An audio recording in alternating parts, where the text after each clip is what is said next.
This is Watch Your Style. My name is Eric.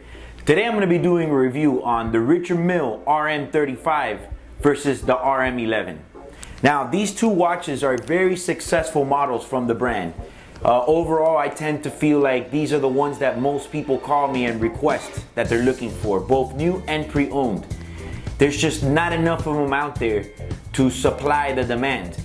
And there's a little bit of difference between both models.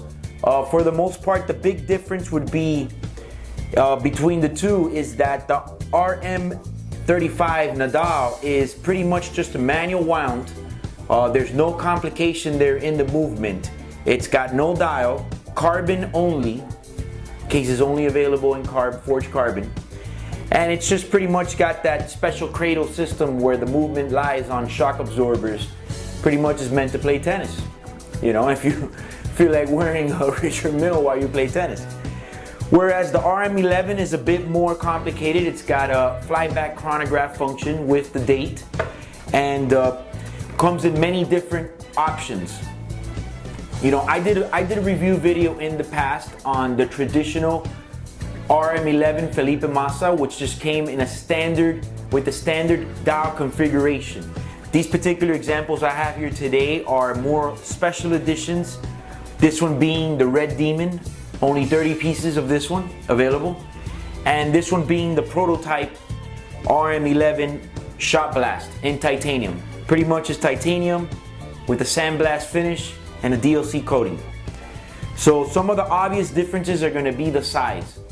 The RM11 tends to be a little bit bigger, a little bit more of a robust case, slightly, a little bit thicker, obviously to accommodate the automatic movement and the complication. It's got a beautiful glass dial, and I personally tend to lean more towards the RM11, my favorite, just because I kind of like the whole busyness that's going on the dial. It just tends to attract my attention better. And there's a couple different options. I mean, you got them in titanium, both brushed and blasted. You got this one that's DLC coated. You have rose gold. So there's just many different options available with the RM11. You know, for me, the RM11 tends to be the best seller. Although you can't go wrong. You know, the Nadal tends to be incredibly light. And for some reason, I found a lot of people are trading in their 11s for the Nadal. So a couple of the differences between the RM35 and the RM11 is also strap options. I have seen, and I have done it myself, put a standard rubber strap on the Nadal, but traditionally this comes in the Velcro strap. Now, one thing I've just always liked about the 11 is this design here with the, you know, looks almost like shark gills on the strap. You know, that tends to always just grab my attention. It's just a good looking strap that just pretty much goes well with the whole case design and the way it fits on the wrist. You know, the overall design of both these watches are meant to fit on your wrist like a glove. I can't seem to stress enough how comfortable this watch is.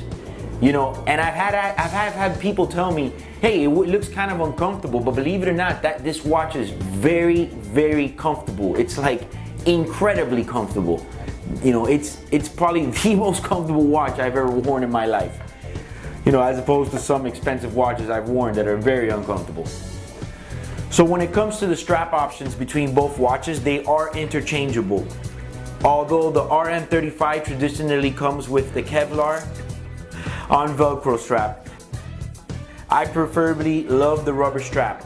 You know, any one of those RMs, I have them here with red straps, but there's many colors available, from light blue to a neon green to white to black. You know, there's pretty much any color that you can find that you're gonna like. You know, they go good with every color. I preferably, between both, tend to lean more towards the RM11 just because I like the complexity of the dial. I like all that's going on there. For me, the RM11, just like this one, just appears to that's the one that just does it for me from the first day. You know, when they first debuted the brand and they came out with that RM10, I was kind of like, it just looked very cheap to me.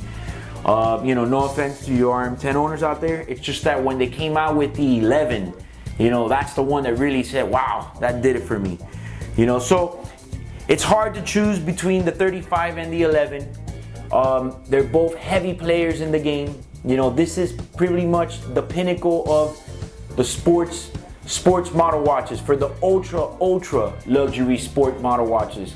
And if I had to choose one, I would probably go with the RM11. That tends to be the one that just, I don't know what it is, man. I guess it's just that complexity of the dial, and you know, as ignorant as it might sound, the 2 extra buttons on the side of the case. I mean, for me, I just like it. It just looks a little bit more busy. You know, it's just the one that I've always liked. And as far as the watch game goes, I mean, you can't go wrong with any Richard Mille in the watch game. You know, Richard Mille is a serious brand right now at this moment. And I don't know why lately a lot of people have been trading in their RM11s for the 35, possibly because they've already had the RM11 and they used it for a while and they want to, you know, do a change. So for me, the winner of the RM35 versus the RM11 is always going to be the RM11. Prices between the two models, between the RM11 and the RM35, are relatively even. You know, there might be a slight difference depending on the gold versus the titanium, you know, but overall they're pretty much in the same price range. You know, I would say only this one right here, the Red Demon, that has a higher retail of $160 and there's only 30 pieces available, would be one that just pretty much stands out a little bit beyond. But overall, they're in the same price range. So, you know, you pretty much got to go with the one you like. You know, some people just, you know, the RM35 Nadal is incredibly photogenic, and it just, I don't know what it is about that watch, but when you put it on your wrist, it just kind of looks so nice. You know, that movement, you know, that whole skeleton movement under there just looks really nice. I just, it drives me crazy, and it would be a really hard decision if I had to choose only one, because ideally I'd have to have 3. One titanium RM11, one rose gold 11, and the Nadal obviously in carbon. But it'd be a horrible decision to only have to choose one. But that being said, if it was, I would probably go with, just go all out with the RM11 in rose gold. If you like this video, don't forget to like and share. Also, don't forget to subscribe to our channel. My name is Eric. Watch your style.